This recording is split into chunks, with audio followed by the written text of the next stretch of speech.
저희 팀이 어느 팀을 상대로든 더 잘한다고 생각해왔고, 그리고 지금도 항상 자신이 있는데 일반 시청자들이나 이제 뭐 커뮤니티들이 평가하기에 FW가 한국 팀을 잘 잡는다는 이미지가 좀 있는 것 같아서 저희 개인적으로는 전혀 그렇게 생각하지 않기 때문에 그걸 좀 그 사람들이 틀렸다는 걸 이번 기회에 증명하고 싶어요. Well, Bang's doing a pretty good job so far. Welcome back to the Jeunesse Arena for Game 3 of Flash Wolves versus SKT. And it is match point already for SKT. I think it's been under an hour of gameplay at least. Yeah. We're already here. And the fact that Flash Wolves has a good record against Korean teams is not something you believe, it's a fact. They were 8-2 against Korean teams coming into this series, but absolutely, Bang thinks that they can beat them, or he thinks that was an aberration. He wants to set that straight, and so far, doing a good job. I mean, they're trying to pummel them. If they pummel them 3-0, it feels like a lot of those last storylines about keeping SKT down kind of have to be the line through them. And if it's a 3-0 in the context of what we've seen so far, well, we're running out of ideas on how to beat SKT. They were 4-2 up on SKT in games. You know what it is now? Even. Yeah, you know what SKT don't want it to be? Anything but that. Here's game 3. SKT back on the blue side. Not that it really seems to matter. The presence, the aggression, and just the strength of this draft from SKT has been amazing so far. Zyra Syndra for one. There's the K-Ban though from Flash Wolves. I mean, Flash Wolves are just trying different things. They've realized on both sides they don't have the answers. They have to ban the Caitlyn because they don't want to return to the comp from game 1. That means I imagine they're going to leave up the Ivern, which, again, Peanut got through the game on, but certainly wasn't convincing on. Ivern's still a super strong pick. You wouldn't fault Peanut for playing it again because they were able to pull that game out. Very similar, I feel like, to what Flash Wolves tried to ban last game. The question is, do they also throw a Fiora ban out here? Instead, they go with wow. They go with what beats you. That means there's a lot of other things still up. And the other interesting thing is, remember, both shielding supports and Ivern are up. So while Flash Wolves are not expected to go all in on Betty when it comes to a hyper carry, you definitely take away the karma to deny the two from SKT. And look, it looks like they'll just have to take the Ivern because of the potential of SKT. And the first two picks were exactly the same as in game 1. In that game 1, Karsa took Graves and Peanut took Ivern. So Flash Wolves trying to flip the script a little bit on that, but it is much different to support Bang, a 3-time world champion, or Betty, a player who's having his first split with the Flash Wolves. I mean, you're confident on Betty on Twitch, I say on Ashe, but certainly not the Twitch or the sort of champions that you're looking for to fit in, and the Twitch is going to be selected by SKT. I was going to say, our confidence in Twitch does rest very firmly with Bang, and SKT will take it quite early in this draft again, pairing it with the Lulu. He's going to flash it at least. We'll see if he wants to commit to locked in, I believe. A champion that did. That's it. Oh yeah, all right. We're good. Time for ban phase number 2. Maple has been spamming it in solo queue for sure, but we also have to keep in mind SKT can always play Nami and throw the Lulu in the mid lane. This is that's an exact composition they played in the LCK finals against KT Rolster, so that's always an ability that they have. It sounds like a pretty comfortable lane for Lucian, though, against the Lulu. So we've seen Faker kind of pick for comp and take the Orianna, thinking, okay, I'll get blue buff, I can just push and get out of lane, get solo killed, get pressured in the early game, and never get to that point. So I'm really curious for Faker to show us what the pick is against Lucian. I think everyone has a different opinion on a pick that could work. Say, for example, Fizz and go all in. There's many different ideas about what can work, but I want to know what Faker wants to do. Well, Fizz is banned, and Shen and Fiora will be banned by the Flash Wolves as well. I'm not going to lie to you, I just want to see him play LeBlanc. It's a possibility, he right? Already disrespected Maple with the largest CS lead in MSI history. He's got a game to give if they really have to, just show off. From memory, he hasn't played it on the international stage since the MSI final 2 years ago, where famously EDG had the exact tonic to end the undefeated record for Faker. So it is certainly possible, and you have to imagine that Maple's not chomping at the bits to play it 3 games in a row. Definitely not. The question now for Flash Wolves is, where does their top lane and marksman pick fall? They have so much shielding, they could play the Kog'Maw into the Twitch. It was unbanned for them, or they could just build more tankiness around it. The Galio is a very powerful pick for them. Looks like it'll be a disengaged Galio, though, a defensive Galio rather than the diving Galio we saw for the Gigabyte Marines. So I feel like the reliability there may actually be up in the air. And remember, SKT have long-range artillery of their own. Might even be locking in another one to complement the Twitch. And there were a lot of top laners banned in the second phase. Fiora, Shen, and even Gragas by SKT, kind of almost baiting him into the Galio pick. But there's a Rumble, and Faker might just go back to the matchup he lost last time. Yeah, watching the early game of the match against Team WE, Faker was so close to turning that around on Lucian, and then he got styled on by Xie's Lucian for the rest of the game, so he wants a do-over on that one. It could also be another one of those situations where SKT is now up 2-0, so they want to save whatever reveal they would have for the next game. When they're up, they pick Orianna against everything and just rely on Faker to be good. And I think that's kind of the logic that I'll follow, because I talked to a couple of mid laners at this tournament about where Orianna works, and they say, okay, level 7 with blue buff, you can push and leave, and it's fine. But the moment the blue buff goes away, the matchup once again becomes Struggle Street.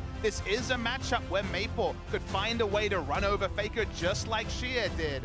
But it's just a very different context. 2 games down, getting styled upon so much in game 2. Maple needs to channel his reputation, channel all his resources to not allow himself to be taken down by Faker, because the Orianna pick does feel like a style pick.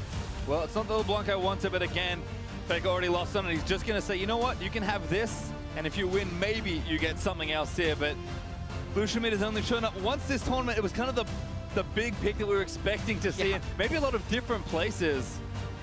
Yeah, everyone definitely made sure to polish it after what they saw Xie do on it in the last day of the group stage. They were playing it a lot coming in, but now we're pulling it out in an important, meaningful game. And you look down both teams and you look for Initiator, really isn't one. You know, honestly, it's 2 kite back comps to great degree. Feels like the Rumble ultimate will be to control space. You don't have a lot to capitalize on. There's no ball carrier. This is the snowball draft. This is very much about kiting back, controlling objectives. Feels like the team with the jungle control will have so much power because they can dictate where the fights occur. Yeah, we're going to be seeing a lot of sieging and potentially a lot of objective trading. This is a style that I feel like SKT has really pioneered more than other teams. Incredibly low initiation, but that does not mean they're unwilling to do things. So very difficult for Flash Wolves to catch up on, because normally the answer to that, if they're taking low initiation, is just pick a bunch of initiation and try and get them, but Flash was gone with a different style. I mean, as you say, SKT have been known about this comp for the longest time. I actually cast my mind back to the Telecom Wars this season, because it was KT who were definitely going more this route at a time when more teams are going traditional tank top, teleport bot lane when the wave crashes, take turrets. KT definitely were following this sort of style, and it's interesting to see SKT bring back an old comp, put their own spin on it. But the fact that there's no ball carry, this definitely is a sort of draft that I saw from SKT in their losses twice in the group stage. To me, it doesn't have a lot of identity apart from, hey, there's a shield for Bang. If he gets ahead, he can rush up with a shield and do a lot of work. But no initiation on 10 champions is kind of a surreal world. Well, I said that Flash Wolves were pushed to the limit after game 2 ended. This is a Herculean task to run it back 3 straight versus the best team in the world, but that's what Flash was going to have to do. First, they can try and keep that game record alive, but they want to keep this series alive. MMD will be allowed to itemize very favorably. Of course, still has some magic resist scaling on that passive, so we'll be able to stack magic resist against Rumble and Orianna, who will likely find inside lanes. Of course, Twitch will do plenty of damage, but at least when it comes to first purchases, they'll feel pretty good for MMD. Yeah, triple Thorns to Spectre's Cal, the expected choice for Galio.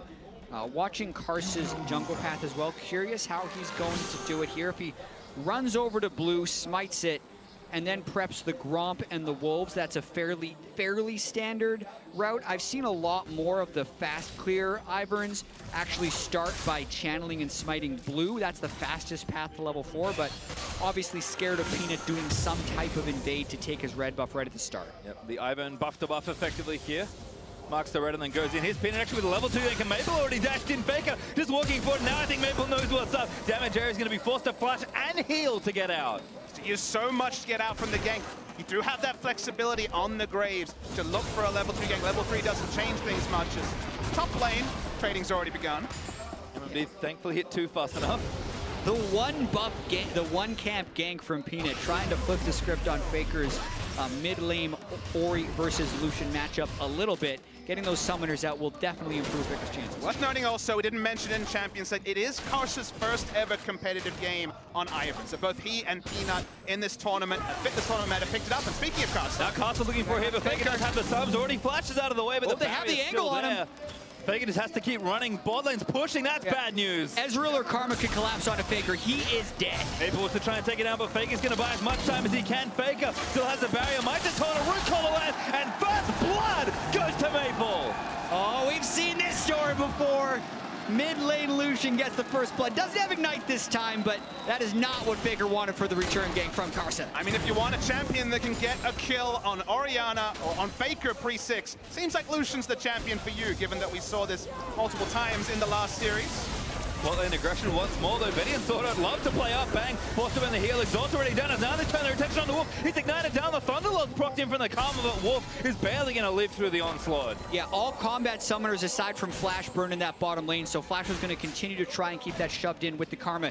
Do want to call out some great play by Karsa during this gank. He forces Faker down towards the river, but then not only does he get the slow, or about to get the slow from a shield, but he forces Faker to flash down instead of up. I mean, it was a zoning flash in many ways, because the shield, of course, would have provided the slow, but it just wasn't terrain he could move towards. You called it out, Pastry Time. There was priority for Flash Wolves in the bot lane. Nowhere to go.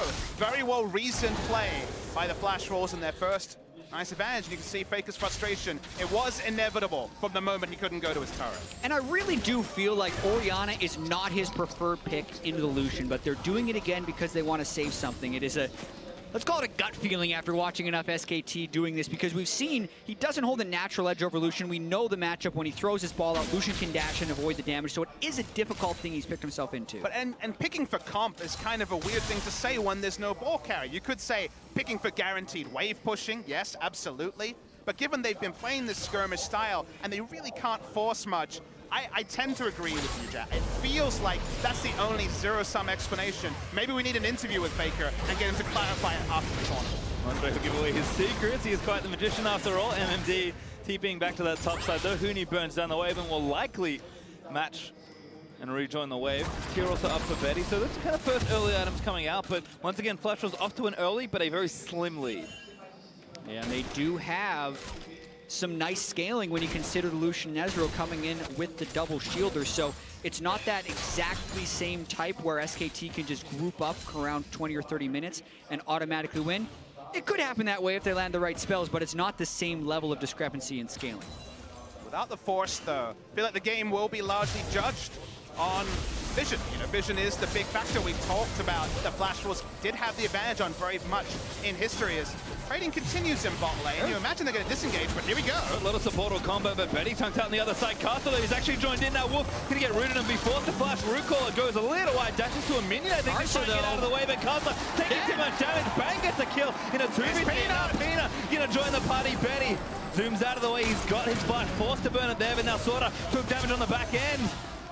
No die from Peanut, but so much force. It looked so good at the start for Flash Wolves with the positioning, but Karsa takes a turret shot and another inexperienced Ivern player kind of used everything in his kit and just ate free damage when Twitch and Lulu turned.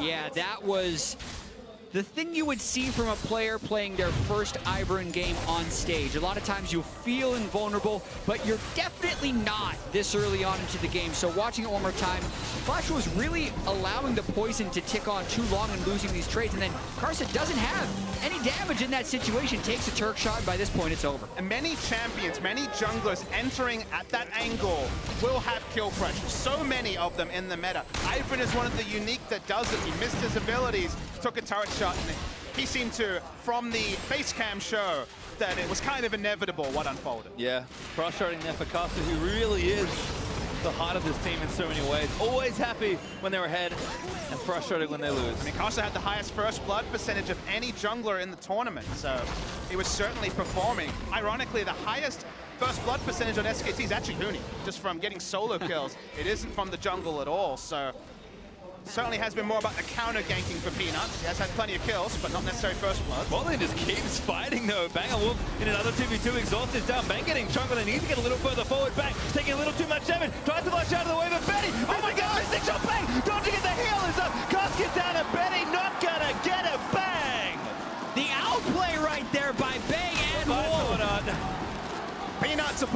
exclamation point as well. And Flashwall's game plan in Game 1 and Game 3 was to take the fights. You're taking fights against a double World Championship bot lane. And once again, outplayed. They landed enough poke on a Bang early, but he lost vision when he went down into that brush. They missed the Mystic shot. The control ward delayed. That allowed Wolf's shields to come back up. I mean, SKT knew exactly what they were doing to get every little bit of damage and health out of this exchange. You get to see the replay. I think it was very much the Q hitting in the midpoint here. You wait for it, Sword Art kind of threads it through. And then you're like, all right, maybe this is the trade here for Betty and Sword Art to win. He flashes out though, and think of how much damage he loses in the 3 seconds or so around the crush. Exactly, the fatal damage could have come through in there. Karsa. He's gonna burn down, already does. Faker actually gets the kill. Shockwave gonna miss, that's a round 1, but MMD in there, Peanut also invading. All the camps are getting marked, but they'll get taken soon.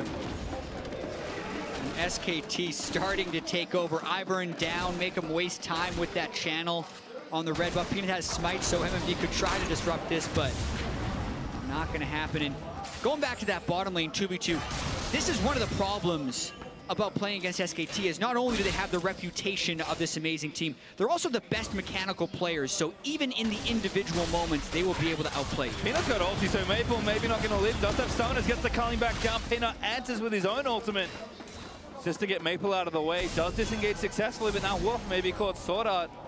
Sword Art gonna have to use that blasting cone. No, hold on to it for now, gets the ward down instead, but Wolf instantly sweeps it away. When you're casting SKT games, you have to look deep for adjectives to describe Snowball. Cavalcade of objectives, Snowball. Feels like we need more terms because things really do ramp up. Huni opening up on Karsa, and with Faker as backup, he's happy to go in. Yeah, giving Karsa no way out after he flashed directly over. Oh, that he landed. MMD though gets the Windsor ball back. Peanut's also up here. You have to think something's going wrong. MMD might not have the luxury of getting out in time, but he moves away from the turret. Gonna try and get one more wave, and SKT did actually pull away. The MMD will live this time. Yeah, and even with triple Dorans though getting pushed out of the lane, that's one of Galio's stronger points on the map. And even with that mid lane first blood coming through, that's about all that has happened. Now Karsa getting jumped on. Bang, another ambush started up. Recall is going to land for the stun. Huni though keeping around for a kill. Bang's going to get another one. This is just SKT adding insult to injury right there. He got in there. You're wondering, where did he come from? It was clearly the teleport, but Bang disappearing from bottom because they've been able to push that up. Huni pushed up the top lane, and they cascade the pressure through to the rest of the map. I don't feel like either of these junglers are going to be favoring the Ivern too much. Both of them have felt some pain. Game 1 and Game 3 respectively. It's getting collapsed on. Again, we talk about the Twitch, this time with Lulu and Orianna.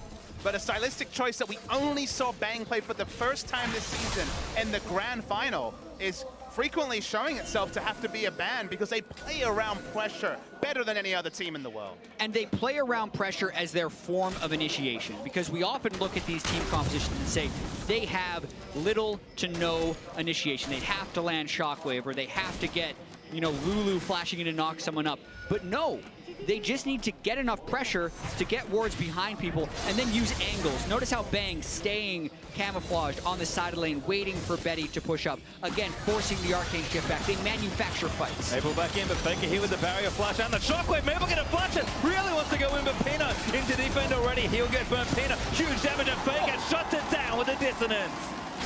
The ball location was the last thing you were thinking about when Faker had to use the barrier, but it was actually still in range. Snapped it over to Maple, and the all-ins that were working for Gia suddenly are not working for Flashwall. Just awesome Orianna play, I feel like, from Faker, because so often you just want to shield yourself in those situations and the ball goes so far away from the fight. But Faker managed to get it behind Maple and just leave it there, totally surprising him for that final kill. Can't wait to see it in the replay. Credit to Peanut for another great counter gank as well, but you can kind of see the difference between an Orianna that's now ahead and a Graves forcing against a Lucian mid and an Ivern. This is kind of that point where it gets rough in the matchup. And you see the all-in, you're like, okay, this worked really well for Shia. What's going to happen? What's out the ult? Notice that he uses barrier and not command protect. He just walks back into range. Uses W, Thunderlord's proc. He could have used command protect at any point. Yeah. That's actually gorgeous because he was too far away to use his cue. He couldn't move the ball anywhere further forward, so he actually just waited for Maple to walk next to it, cast his dissonance, and got the last hit. That's something you only get after so many games on Orianna. And look, I love to get into the Faker stats. It is his most played champion, so he certainly has his eye in, even though some of the performances this tournament have left a bit to be desired. But even the laning matchup that Maple probably felt pretty confident about when he saw the Orianna pick again, it's not reaping rewards for Flashwolves. All right, well, it's no game two. SKT have built a sizable lead already, 13 minutes in. 3,000 gold up, 6-1 up in kills, and the turrets are still looking healthy-ish on the side of Flashwolves. You have to think again, SKT know how to move themselves around the map, take their first turret kill, knock down multiple turrets in a row, and if that happened, Flashwolves are just too far behind to really recover in the mid-game. Yeah, and there's the standing gold is what's preventing this lead from being the same level that it was in game 2, and the standing gold refers to the outer turrets in every single lane. Mountain Drake is up. The pressure has been acquired by SKT right there. They have the deep vision into Flashwolves jungle, and they can get that Mountain Drake and then potentially push up for those turrets.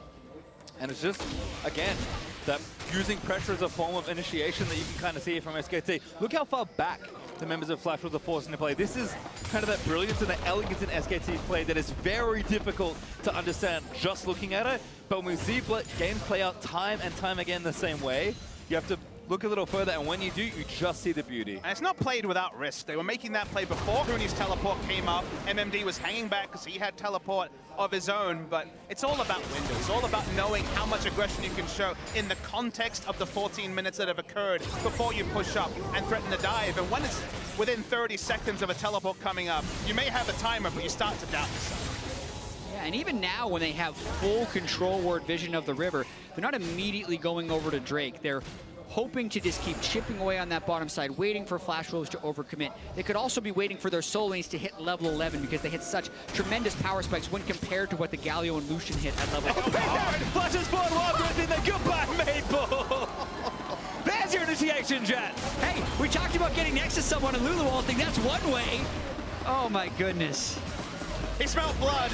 You know, he had the Ivern game. He's working out his frustrations, flashing into melee range of an Orianna. I think Fang's going to turn it maybe back around. Shields are good. The redemption down to his caster, actually. That was his redemption that maybe got it done, but another flash from Bang. Betty desperately trying to finalize a kill, but no case will be closed today. Bang will escape with his gold, and there's Faker. First turret gold solo. Well, we said Orianna was probably not his preferred pick against Lucian. You never know. You could be fooled with his performance in this game after giving up first blood and the help of his team really putting Maple down in that mid lane. I mean, you understand the theory behind why he's picking it. You can question it based on theory. You can speak to other mid laners, but I think this is the don't try this at home sign that goes up. You see the Lucian mid lane and solo queue. I'm not sure Orianna is the tonic, but if played well and with the windows you do have when you have blue buff, when you hit level 9, the matchup can swing. And that's one of the things about Faker, is he changes the rules of the game a lot of the time. I mean, Peanut did some changes here too. Yeah, that was just unfair feeling. Faker might have gotten an assist right there. So. But just thinking about the game 2, where he picked Cassiopeia into the LeBlanc. LeBlanc is pretty much the most banned champion coming in here. When people prepare the counter picks, they're thinking, okay, I can play maybe Ryze against it sometimes, or I pick a big shielding champion. And Faker, unlike any other player that we've seen in Pro, pulls out the Cassiopeia against it and absolutely dominates, something that no one else could do. We've seen so much LeBlanc in this tournament, no Cassiopeia. Again, I mentioned we saw some in Korea, but it wasn't played like that. There was no level 1 dominance, proxying waves at level 1.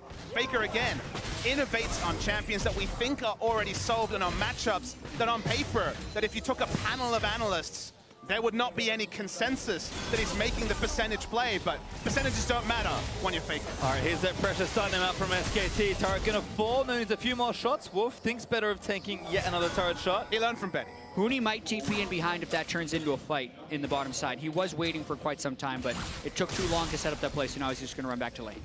Faker again, 2 levels up on Maple at this stage. Level 13 is a real good spot for Orianna. Faker's about to hit it soon, and he still has blue buff. I mean, it's 5,000 gold up now for SKT. It's going to be 6 soon as this turret falls in the bottom side.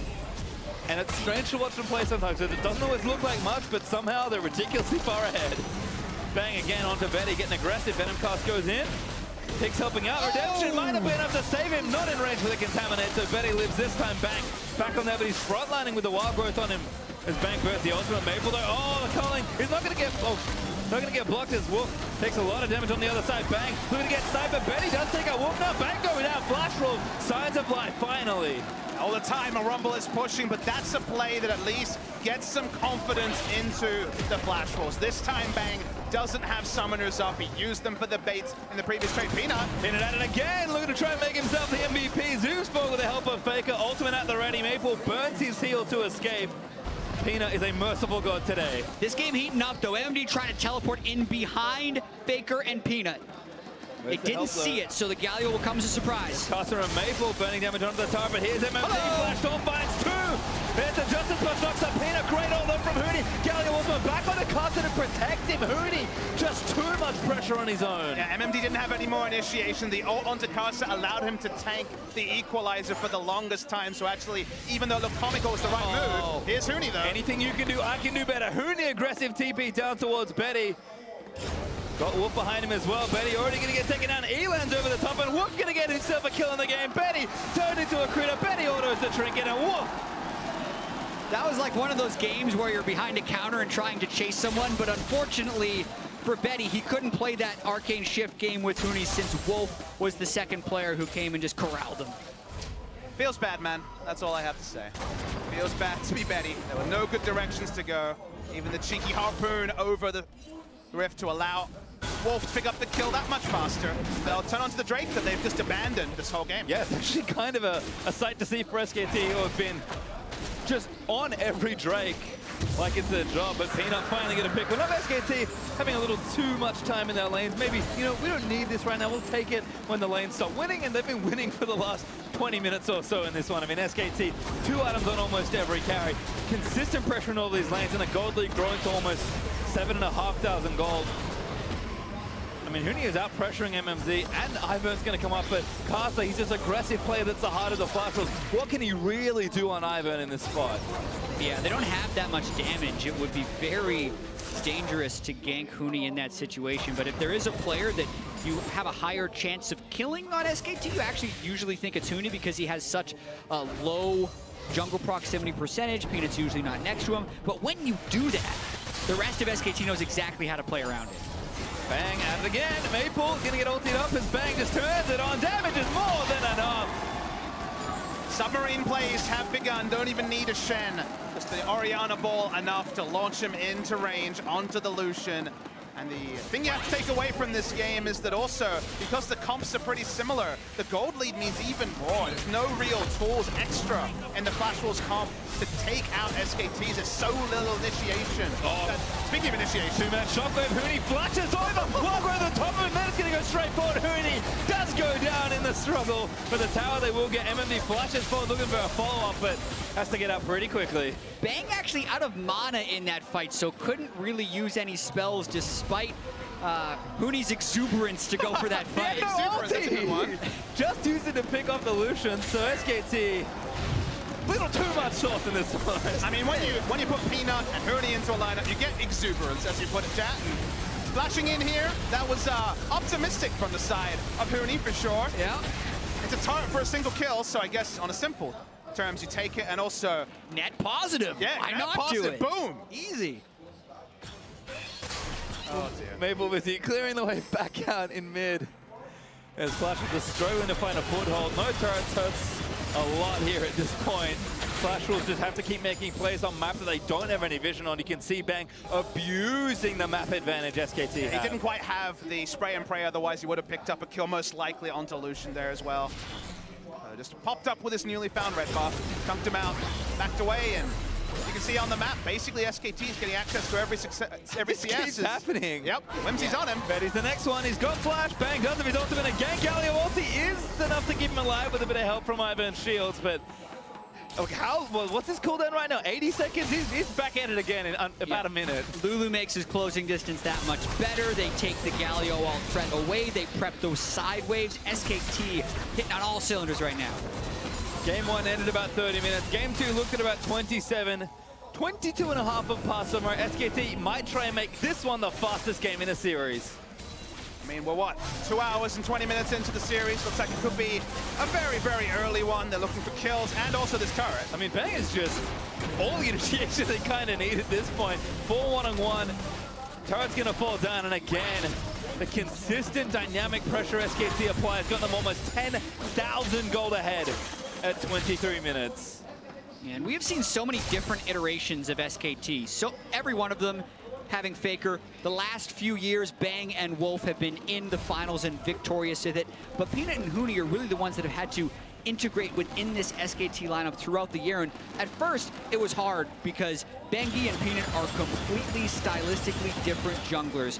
Huni was not the way Duke was playing for them last year. Maybe a little bit more comparable to Marin in the 2015 SKT, which many consider the best incarnation of SKT. And that's kind of what SKT will be striving towards, is trying to be the best SKT ever. And you use the word dynamic to describe their decision-making. This new SKT lineup is dynamic. Huni's dynamism and his dynamic nature was clear 2 years ago on Fnatic, playing Vlad and other carries out of meta. Peanut captured the world's imagination at Worlds with his aggression on Olaf and Lee Sin. And they've added dynamic players to complement now the steady hands, Faker, Bang, and Wolf. And the end result is it's still SKT dominant, but some of the games have so many highlights that aren't the controlled, slow games you would previously associate with the name SK Telecom team. Many things change for this team, but the two constants have been Faker and winning. And SKT are in a very good spot to win this series. Sorry to come. Oh, thank you. No, he's also he's not on the riff. 3 constants, baby. He'll do. He's pretty good, I guess. 10,000 gold though easily for SKT. Apologies to Coma once more. SKT are setting up, of course, for the Baron. Huni with the TP. Got bottom lane going, and Flash Rolls just need an angle. Coma holds grudges too. He's coming for you now. Oh, no. You didn't list him in the conscience, so we'll see. Well, Bang turning on to MMD, which is a rare sight as the supporter and bot lane are trying to solo a tank. Casa redeems back up. Faker did burn his ultimate for that play, but not too much investment. Flash Roll is just so far removed from this series at this stage. And SKT don't even need the objective. They can wait. They got an Ocean Dragon 25 if they really want it, but they might try and make this one a quick one. Yeah, and team composition-wise, while they did pick things that can scale, they don't necessarily have a good fallback pattern, which is what we'd like to talk about a lot. When you get pushed in as a team composition with incredibly low initiation, there's not many ways you pull yourself back into the game. You can't sneak in and get picks with your low CC composition. You can't 5v5 team fight because the other team is just doing more damage than you. So. And you can't also ward both objectives. So, okay, they do force themselves out of base long enough to put some wards onto Baron, but then that means that the Drake is free. It's only an Ocean in 25 minutes, which won't be a massive factor.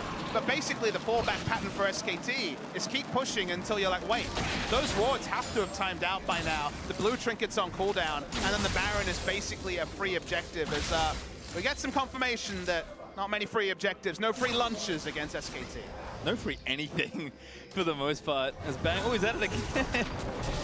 Again, just sticking in the mid lane, playing aggressive, happy to turn on even the tankiest member of Flash. What is he respecting? There isn't initiation, there's no Ash Arrow, there's no Malzahar ultimate. We saw this in the grand final of the LCK. Once he got a QSS against Malzahar and he was walking up to 2 damage dealers being like, well, I got some sick items over here, what you gonna do? He doesn't have to respect anything on the side of Flash. Asa, Shockwave back in his Maple, though maybe gonna try and turn it back. Barrow's up for Faker, does have his flash, barely missed the ultimate of Maple. Flashed in with the Wild Growth, gonna save him. Wolf there for his team. Wolf in the clutch, and here's Bang! Oh, now Bang gonna play the counter situation, almost gets one down, opens up on a Sword Art, but Sword Art stays safe. Bang, though, holds onto his ultimate, and Huni has got the wave all the way to the in-hit turret. The time for Baron is coming very soon for SK Telecom. Yeah, and Bang is also just hoping for that final item power spike. He's about 400 gold away from Infinity Edge. Once he gets that, I really feel like that's when SKT will turn the corner on this game. We've seen them pick up their first Baron and end the game within 3 minutes in their last 2 matches. I don't see why this game would be any different. I mean, Betty can't be standing up. He's got no other choices. Flash contaminate from Bang. Hoping for something there.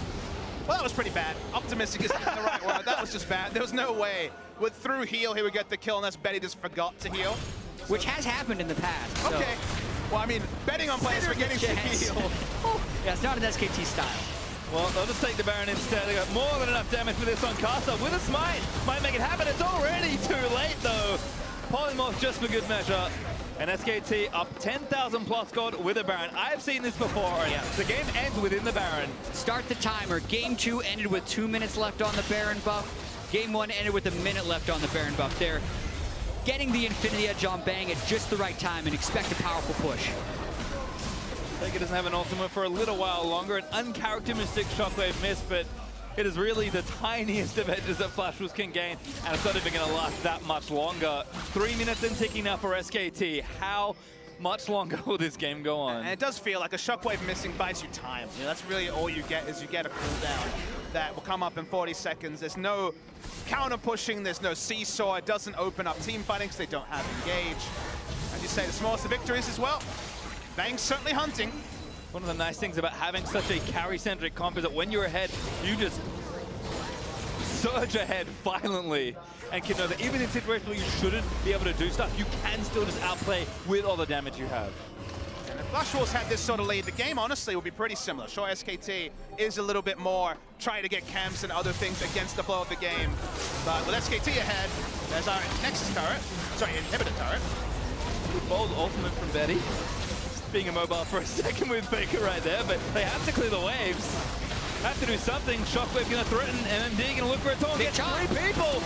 Fable gonna turn it back around. Faker low, but he doesn't go down yet with the shields. MMD ulti's back on the Maple, but the Shockwave's gonna seal MMD's fate. Huni diving into the backline, trying to take a cluster as Pino grabs a double there with Maple going down. SKT gonna look to end it all. That's both solo laners down for Flash Wolves. We talked about that timer. They're right on time. Timer looking good so far, and SKT gonna look for this first Nexus turret. Second in a fall pretty soon here as they TB back in with Huni. Daisy mounting his back opens up, and the swell of pressure has built into a wave that looks, the force of which looks to cleave Flash Wolves straight into. They will sweep the Flash Wolves, they will defend their MSI championship, and they will do what they have always done, achieve victory. And also removing any doubt of someone maybe having an edge sometimes on SKT, because Flash Wolves were 4-2 against them coming into this. Some people were whispering, oh, maybe Flash Wolves is SKT's kryptonite. No, they are not they are not the kryptonite for SKT here. Total dominance in a 3-0. And David versus Goliath is so often the case when you take to the Rift against SK Telecom T1, and it feels like every tournament, every LCK match day, you need to anoint a new David because Goliath keeps rolling through every contender. Now only the Afrika Freaks, a team that obviously has never gone to an international event, holds a positive win rate against SKT. They're +2, and guess what? LCK Summer's coming soon. They can turn that around as well. And every international tournament inevitably turns into SKT versus the field. Everyone has their best shot at SKT, and time again, they seem to come up short. That one MSI back in 2015, the last time we have seen them losing here internationally, and they move on to the finals in style.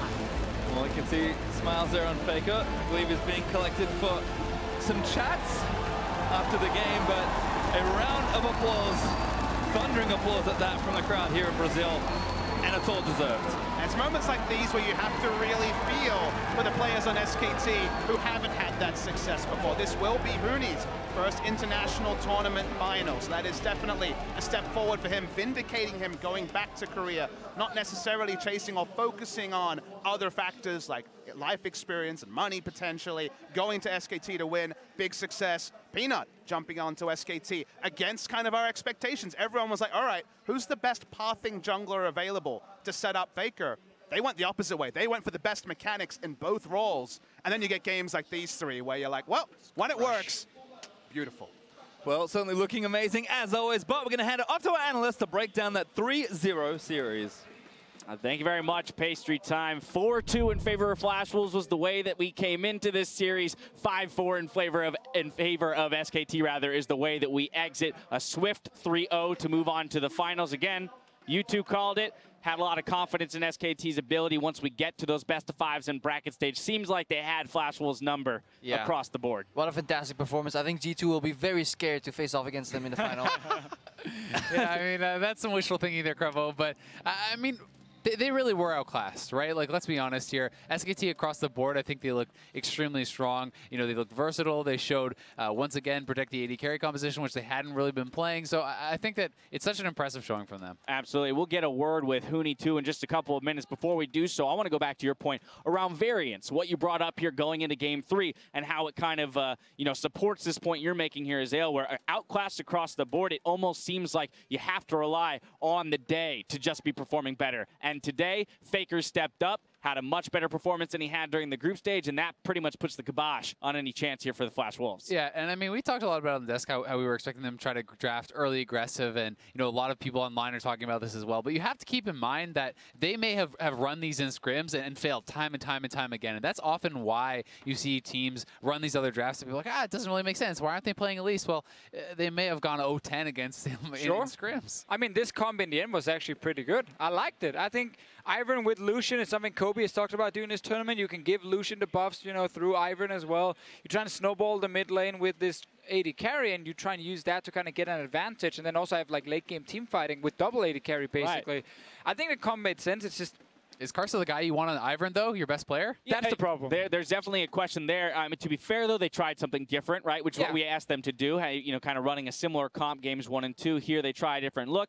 And also, hey, Carson managed to get the first blood on Delusion with a very interesting Ivern. Clearly Ivern god, you know. Yeah, very much an Ivern god with the zoning flash. It works out for him. But again, that kill was not enough. We talk about needing large early game advantages to push against SKT. That wasn't enough. We're going to take a look at one replay, our only replay for this game, Acer-worthy replay of the bot lane here for SKT. But we're going to give it to you with Flash Wolves' perspective. Yeah, and this is one of those situations where Flash Wolves bot lane just plays a little bit better. Game 1 similar as well. They actually get a kill here because you'll see Betty move forward. He has to guess where Bang is. Guess is wrong, then the shield comes out, then there's another incident, whether it was a heal or something, and suddenly this gets turned around, but like Bang should be dead there. If that ward comes out earlier, you know you're playing versus a guy who's going to walk into the brush. If you play that a little bit better in a lot of these situations, then suddenly Flash Wolves bot lane starts actually winning. Start getting some kills. Obviously, Graves was still on the way down to turn it around, and I'm sure Wolf would have picked up a kill, but Look at that goal grab. I mean, it's been every game. Pretty much a straight 45-degree line there, shooting up from the beginning, you know, from that 8-minute Last game was the same as well, you know, just get an early advantage and snowball. But I want to go back to your point, Azale, about, you know, Karsa on Ivern, and I think that's a really interesting thing and a very hard thing when you're playing against SKT, because you want to be able to play like every kind of style in the meta. Sometimes that involves your star player being on a supportive pick like Ivern. The problem is most teams in the world don't have like star players in every role, so they can't actually do that. They can't really rely on Karsa on the supportive champion. SKT is like Peanut support, sure, Huni carries, Faker carries, Bang carries, Wolf carries, it doesn't matter. Anyone can play a tank or support on that team, and someone else will step up. Yeah, but do you want Karsa buffing out Betty? Is that your guy? Exactly. Flash Wolves can't actually, you know, hey, do one the same. Q off. If he lands that Q. Yeah, but I mean, credit to the SKT bot lane for playing it that well. I think so many Twitches would have just been flashing away towards their turret, just trying to retreat towards the grave, perhaps, something like that. But he recognizes there's not vision in the brush, flashes in there, and those little plays are often what makes the difference, because, you know, it was another game as well where Wolf is barely living, and they don't barely win these fights by mistake. And it goes back to the whole point and discussion around SKT's drafting, right? And how it feels like every time we get through Champion Select, we go, that's a great comp for SKT. That's a great pick for that player. No matter what they do, we're always like, that's a great comp for SKT, right? And it's to that point that they have such a diverse playbook. Yes. They have a strategy that's built behind every single individual. So they have so many different looks. It's like, oh, you want to ban out our ADC? Great, we're just going to play through Faker this game. Oh, you want to ban out Faker? Great, we'll play through Huni this game. How do you attack this squad?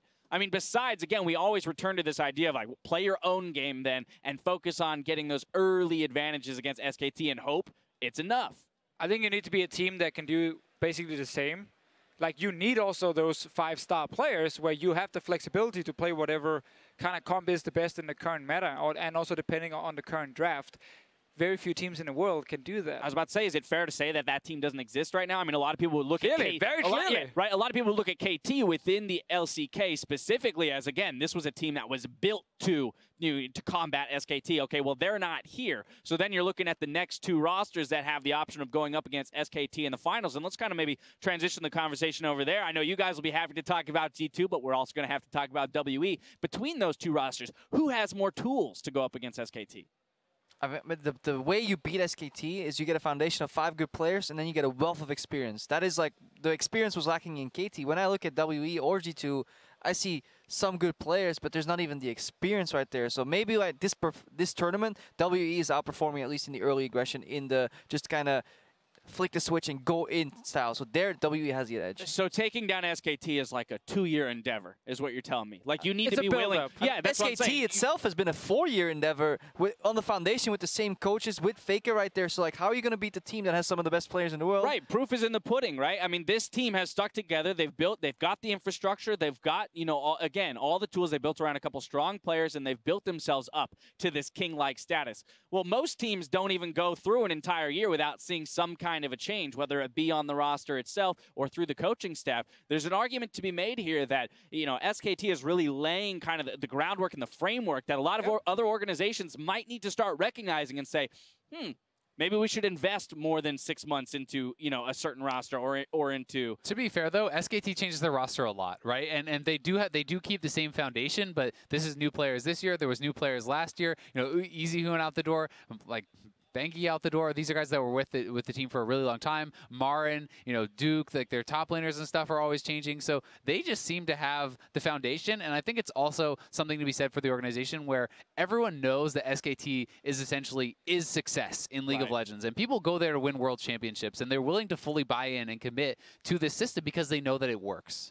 100%, and teams are trying, obviously, to do what they're doing. They're trying to pick up Korean coaches, you know, bring them over to the West, Korean players as well, and that's not really the way forward to then beat Korea, because these teams will never be as good as a team that can also fully communicate with each other in the same language. All right, well, we're going to turn to player of the series here. Going to be awarded to Faker. Now, it was a tight race from, I know you guys here on the analyst desk in terms of your votes, but this guy here building up massive CS advantages, especially in games 2 and 3. I mean, really, truly, bracket stage Faker came out today. I mean, yeah, we talked about how during the group stage, there were some shaky performances. He was under a lot of pressure from Kasa and Mabel, and him being able to then win his lane so hard, you know, kind of withstand all these different ganks, just shows how good this man is whenever he really wants to show up and perform. I do want to highlight Wolf, though, as a player. I do not think Wolf could have played the series much better than he did. He is in a lineup with 4 carries where he often gets overshadowed, but when you look at his play, you can't say, what should he have done differently here? Like, perfect shields, perfect buff-ups in terms of health on the different carries that are getting sieged upon,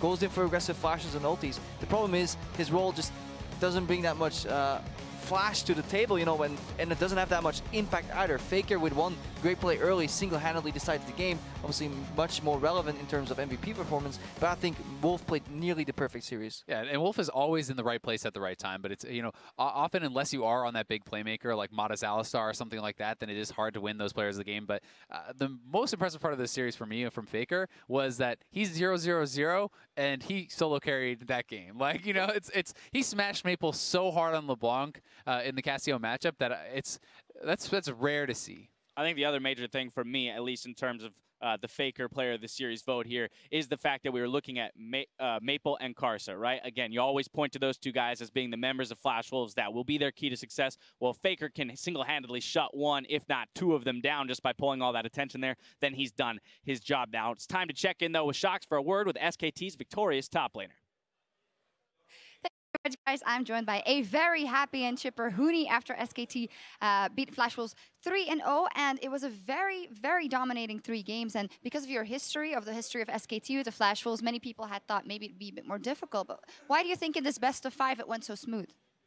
First of all, during the scrim, there was a lot of problem for us, and then we learned actually really a lot from other team, which is like could be WE, like G2, and we adapted really fast during the MSI, because a lot of people says in just during MSI there's a lot of and really fast the meta shift, and then I think SKT is just really good at adapting the meta, so that's why SKT is really strong at best of 5. So that's all. That's our results. Yeah, that was also very clear. I love that you talk about the fact that the scrims were a bit difficult. Now, obviously, you ended the group stage on a kind of a false note that not winning versus WE must have been quite crushing, especially after you were so confident in that interview with me. SKT unbeatable. We are not going to drop a game. So was there a mental change for Huni, or was it still the same? Still the same, but from the WE and the Flash Wolves, after we lost against them, And then we actually learned a lot, even though it was not Scream, it was on stage, and then we learned actually more than Scream. And we made a lot of mistakes in ourselves, and then we realized we need to play in our side to not make mistake, because enemy team also make a lot of mistake, and then we just trying to catch enemy, though what did they make like mistake, and then we need to fix our like faults. So from there, I think just we made really a clean game today. Yeah, you guys said a statement today. You're going into the final on a BBL versus G2 or versus WE, teams with very different styles. So who do you think you're going to face? Who's going to win? And who would you like to face?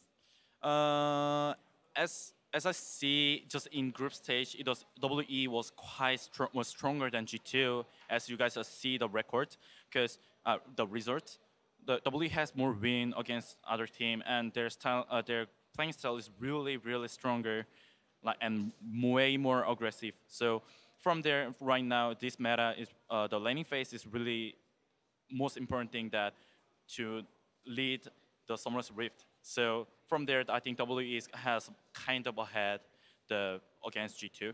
But I would like to just against anyone. I don't care. I'm not worried anything.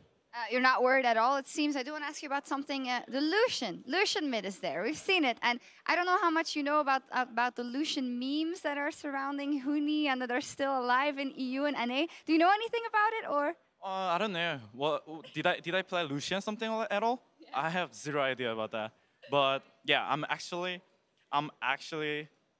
it's possible to play. It's fine. Top lane? Yeah. Are you allowed to speak about it with too much, or do you want to play it, Huni? Yeah, I want to play.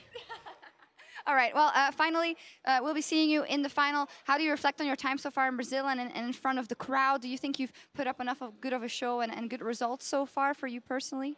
Personally, I think it's really nice places in Brazil, and then I come back in MSI. It's really awesome, and then I really want to win MSI badly. So we will see on the finals. See you. Yeah, we will see. Maybe talk to you then. Thank you very much, Huni. Back to you guys.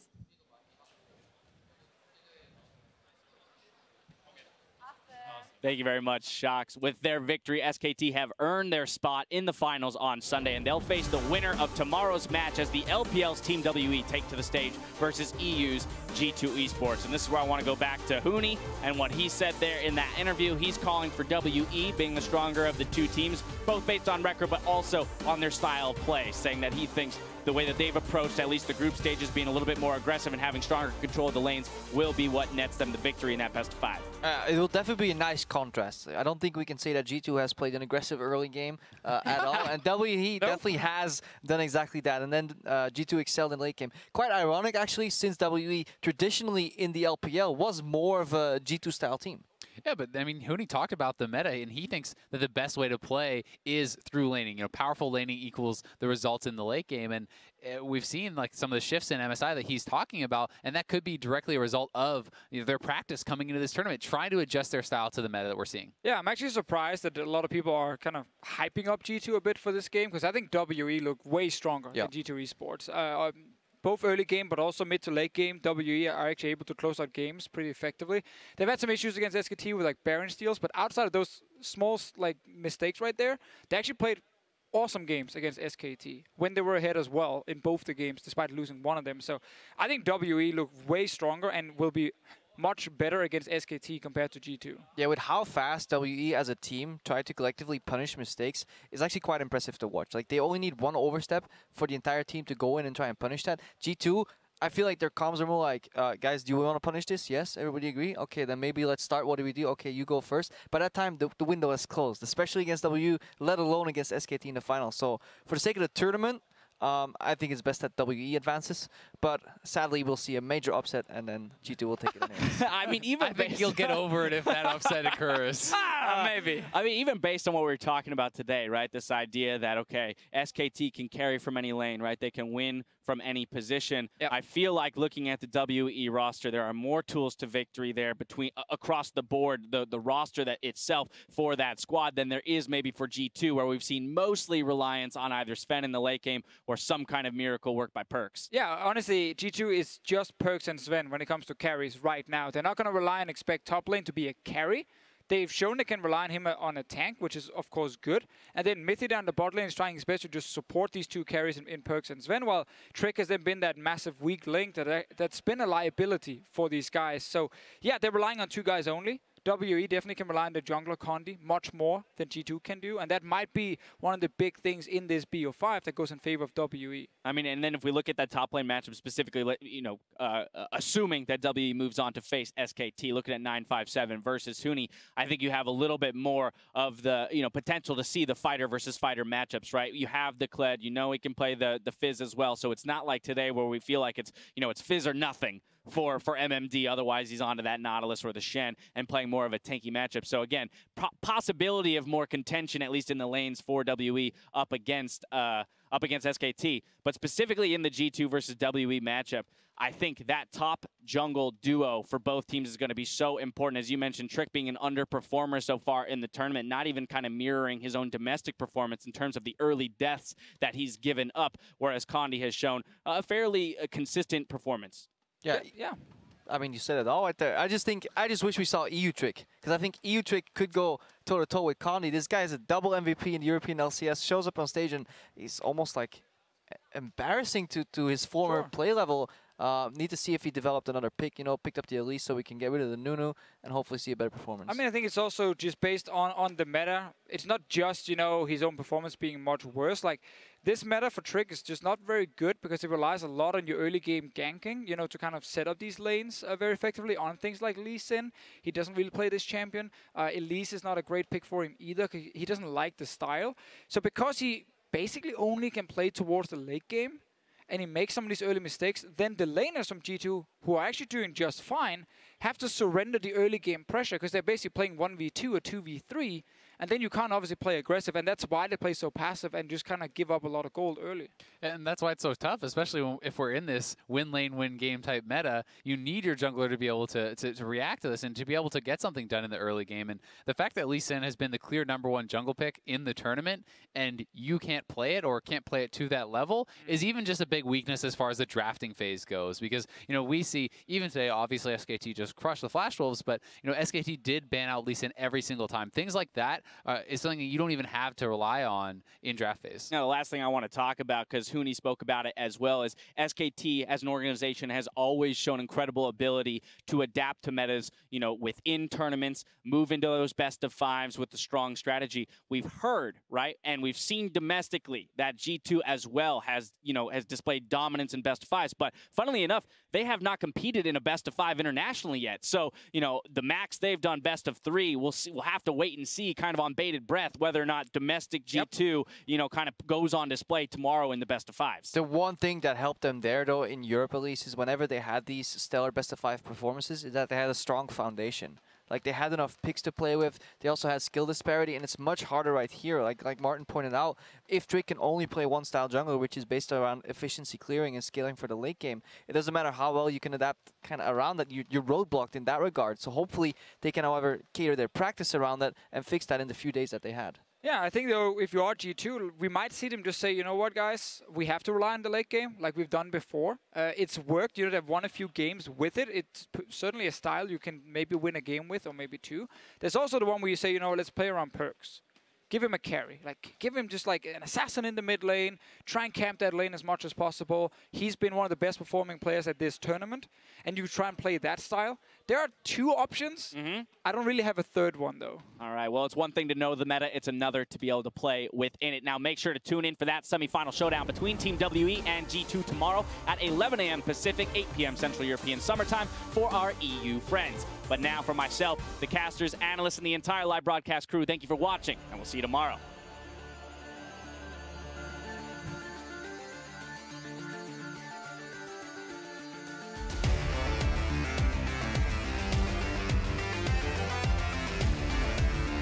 Now, it's the last week. 4 teams earn their Pool 1 seats for their respective regions and return to the stage for a chance at being crowned our 2017 MSI champion. Well, we're going to move out onto the roof for the first game of our first semi-final. In trouble here, what's the brother? Shona, what's it? Flash corners, but can't get the kill now. Betty cutting back on the bangs. He needs a few more autos back. Flashes in, that's first blood for SKT.